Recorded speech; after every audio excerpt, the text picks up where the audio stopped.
Like we all know very well, not just the saying, security is everybody's business. So you don't just expect only the security agents and police to handle this issue. It's everybody's business. So we all have to be involved. All hands need to be on deck if we really want to achieve the best of the security situation in our state, Delta State. Like you earlier said, the security agency, they're trying their best, but they are not magicians. So it is what they actually see that the information you give to them that they will work on. Like Warrior always say to tree near tree, may make monkey say smart.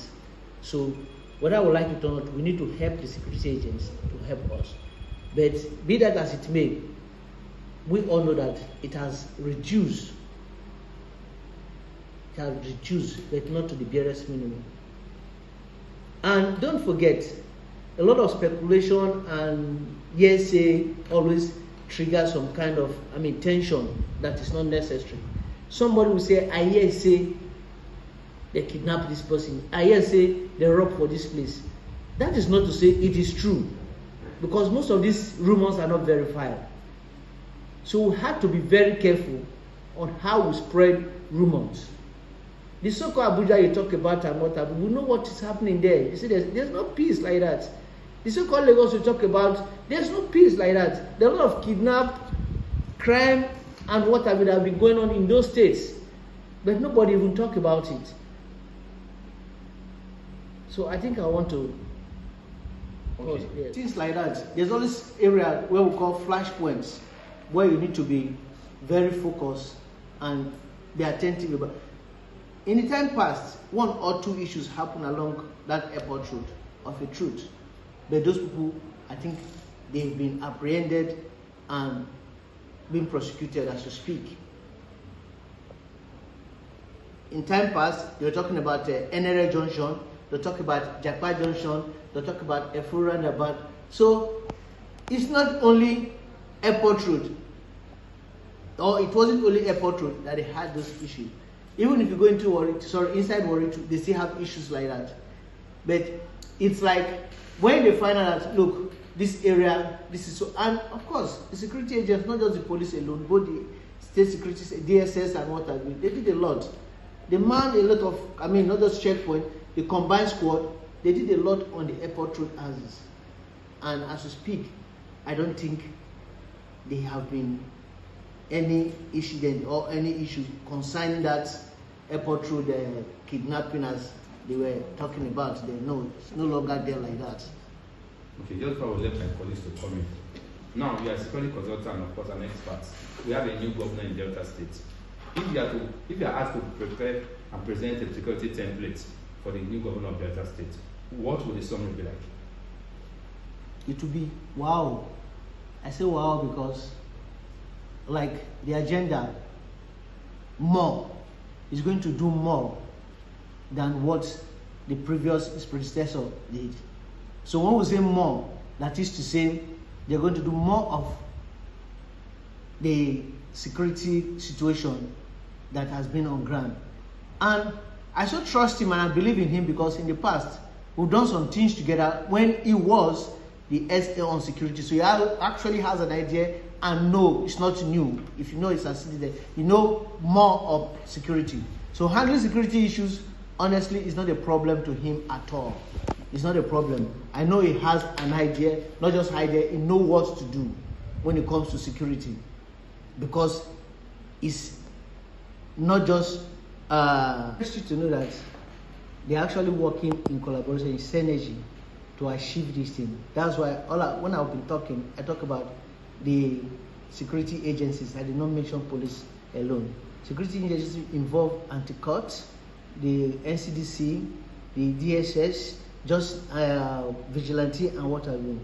Like, let's not forget, this issue of kidnapping on airport road, I actually mobilized because I'm privileged to be the patron, one of the patrons of the anti-court in Delta State. I mobilized them with mobility and others in collaboration with the Nigerian police too on this airport road. They did a lot of stop and search, not just stop and search, The ones we were able to apprehend with arms were handed over to police for police to do, and most of them too were actually taken to Asaba for proper investigation and prosecution, as it were. So for that, the synergy is, that's why when I started, I talked about it is everybody's business. So not just the police force alone, not just the security agencies alone, including some civilians who act as, they call them informant, but they actually had as aids to give people, these are the things we really want to do to achieve whatever thing we need to achieve in the states, to make it a peaceful place for even investors and we, the residents, to live.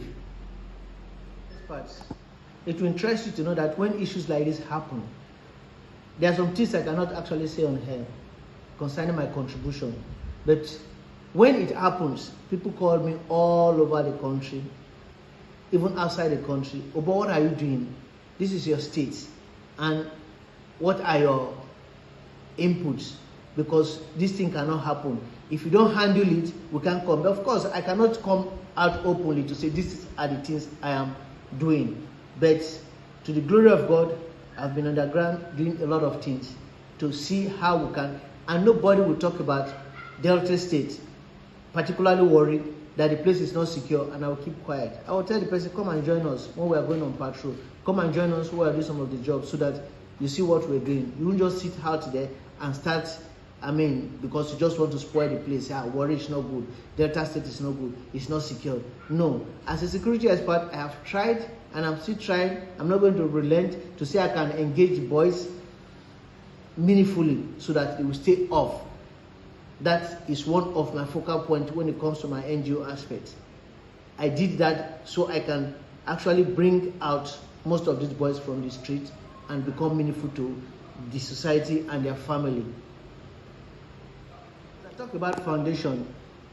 The name of my foundation is Shola Mese's Foundation, and we're into rehabilitation of drug addicts. We don't just go out there and pick. I believe that, and I collaborate with the security agencies, especially the police and NDLA. Like I always make them understand, the issue of getting information, you go, you raid, you arrest, you prosecute, you send them to jail, and they come back without any form of, counseling. So what I do is, if you're ready to change and ready to drop that bad habit of yours, why not? We have, in our foundation, we have a vocational center, skill acquisition, where we can train you in whatever area you actually want to. Many of we've done more than 600. We've graduated more than 600, free of charge. Without any, if you're ready to say, look, I don't want to go into crime, I don't want to belong to that drug, because you can't do most of these things without taking hard drugs. You can never do it. Raping, kidnapping, robbery, and other vices. You of course, you'll be into drug before you can do it. So we try as much as we can to bring them off the street and rehabilitate them to make them useful. That is all we do in Shola Mese's Foundation. And you can actually get Google Shola Mese's Foundation, sholamesesfoundation.org. That's our website. And whenever you have anybody, any of your relation, because it's everywhere, it's not just one family, bring them. We're going to rehabilitate them and make them useful, meaningful to that your family. Okay, can investors come to worry as it is now, the present situation? I challenge anybody, and I stand to be corrected, that investors are free to come to worry and invest. Whatever you want to put here will be safe after now, not just after now, during this period and after this period with the new government in place. Whatever. He has said that during his speech, he talked about bringing worry back. Worry cannot come back without putting the security architecture and what have you, making the place safe for investors. So I advise investors to come to worry and invest, and you're sure of your security. You are sure of your security. If you are not sure of it, call me. Just come back to me and ask, you talk about we coming to worry to invest. And this is what we're experiencing. Just go straight and report whatever kind of threat you're receiving. because even where you're coming from, it's not too safe too. But we're telling you that where you're going to invest now, it will be safer than where you're coming from. So come and invest in Warri, come and invest in Delta State, and you will actually not regret why investing that huge investment, either borrowed money or what have you, to do that kind of investment in Delta State. You're not going to regret it. You're going to go out there and testify about the safety of Delta State, Warri in particular.